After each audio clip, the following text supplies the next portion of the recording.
শহর থেকে একটু দূরে একটি ছোট্ট গ্রাম। সেই গ্রামের পাশেই এক পুরনো কবরস্থান, যা বহু বছর ধরে পরিত্যক্ত অবস্থায় পড়ে আছে। দিনের বেলা সেখানে কেউ আসতে সাহস পায় না, আর রাতের বেলায় তো কথাই নেই।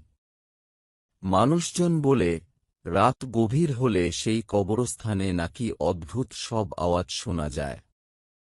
শহর থেকে একটু দূরে একটি ছোট্ট গ্রাম। সেই গ্রামের পাশেই এক পুরনো কবরস্থান, যা বহু বছর ধরে পরিত্যক্ত অবস্থায় পড়ে আছে। দিনের বেলা সেখানে কেউ আসতে সাহস পায় না, আর রাতের বেলায় তো কথাই নেই।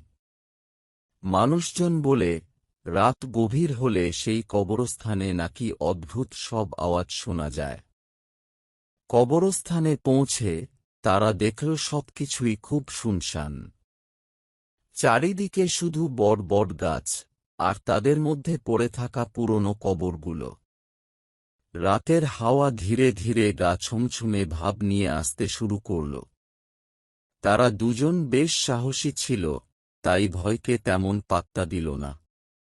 কিন্তু কিছুক্ষণ পরে তারা দুজনই হঠাৎ এক অদ্ভুত আওয়াজ শুনতে পেল।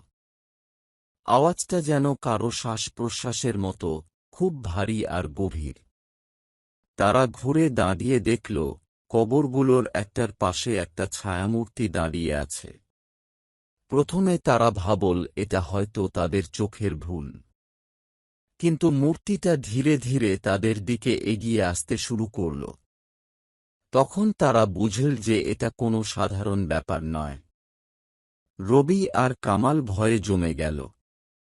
তারা দৌড়াতে চেষ্টা করল, কিন্তু পা যেন একদম শক্ত হয়ে গেল। ছায়ামূর্তিটা তাদের কাছে এসে দাঁড়াল।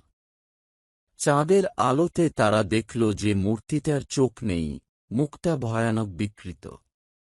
মূর্তিটা ধীরে ধীরে তাদের দিকে হাত বাড়িয়ে দিল।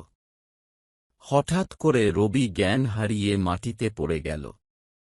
কামাল কোনোভাবে নিজেকে সামলে নিয়ে চিৎকার করে ওঠার চেষ্টা করল, কিন্তু গলা দিয়ে কোনো শব্দ বের হল না।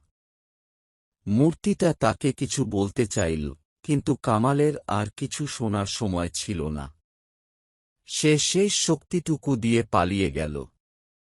গ্রামের দিকে ছুটতে ছুটতে সে কোনোভাবে নিজের বাড়িতে পৌঁছল। পরদিন সকালে গ্রামের লোকেরা এসে দেখল রবি কবরস্থানের কাছে মৃত অবস্থায় পড়ে আছে।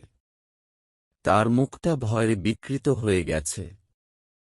কামাল আর কখনো স্বাভাবিক হতে পারল না।